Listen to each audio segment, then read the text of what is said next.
As I stepped into the small elevator, the man immediately started staring at me.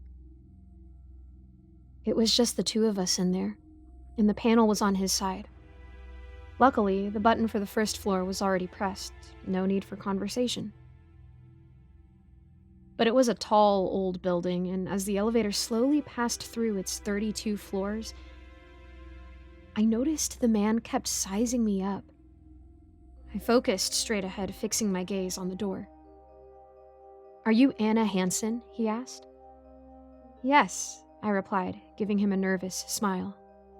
"I knew it," he exclaimed, his enthusiasm unsettling. "I've been following your career since the 2021 state championship. You made history there."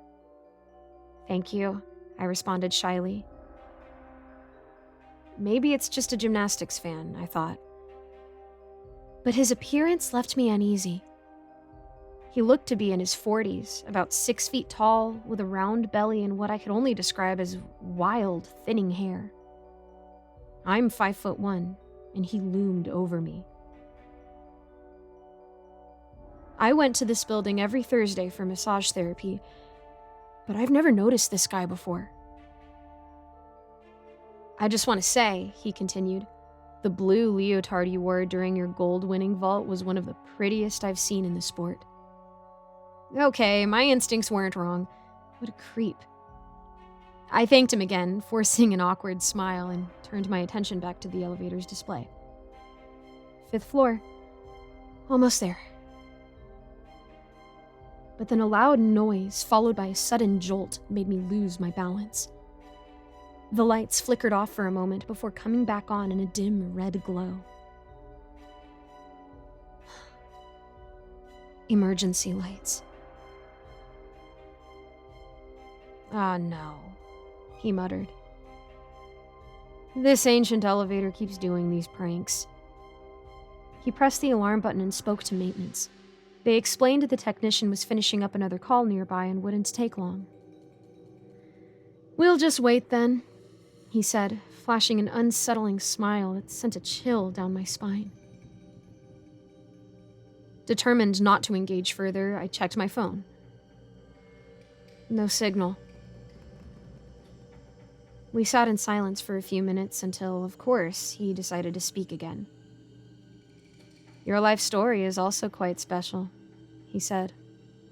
"Daughter of a poor Texas rancher, left the cows behind for the big city and got discovered at 12. Really inspirational." "Thank you," I replied for the third time, now a bit uneasy with how much he knew about my background. "You're my second favorite gymnast," he added. "After Carly Miller." That name made my skin crawl. Carly Miller was my biggest rival. In a month, we were set to face off in the national finals. The man reached into his pocket, pulling out a small blade. "But it's not a fair comparison," he said, a twisted grin forming on his face as he stepped closer. "For Carly, I'd do anything. Anything."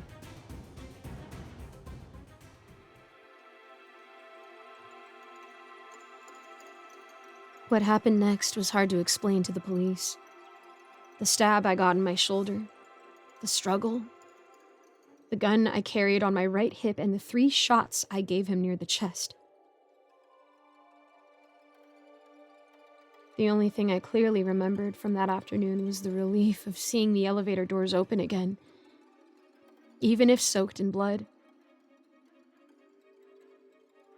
The injuries were quite bad, and I didn't get to compete in the finals. But neither did Carly Miller. She was arrested 5 days after these events. According to the police reports, Carly encouraged a crazed fan to get rid of me. There were even texts between them where she provided details of where and when I would be each day of the week. Thankfully, her research wasn't detailed enough. The daughter of a Texas rancher always carries a gun. As for me, after months of recovery, I returned to competing and slowly worked my way back into the game. Now, I just take the stairs.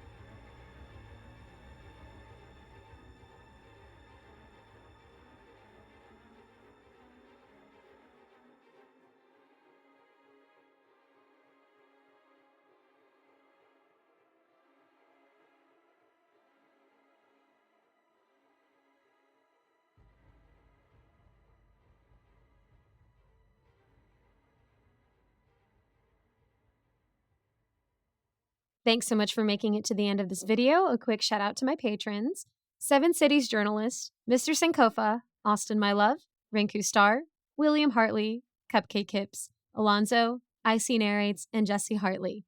And guys, every month I put in the description a different cause or organization or charity to give money to donate.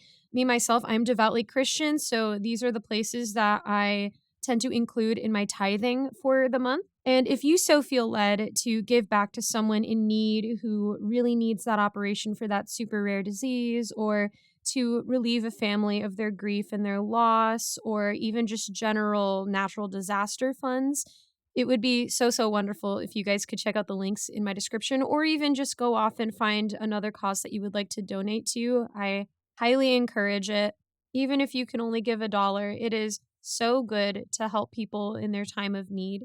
And I love the idea of paying it forward.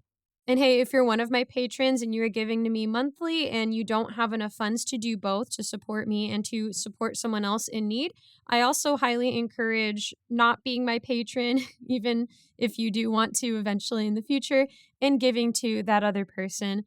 I would really appreciate that, guys. Let's make this a world that loves and cares about each other. And aside from that, thank you guys again for watching and also for your continued support. Let me know how I can be praying for you. You can leave a comment. You could find my Instagram and send me a message. You can message me in my Discord server, and I'd love to do that for you guys. Thank you again so much. God bless, and I'll see you in the next video.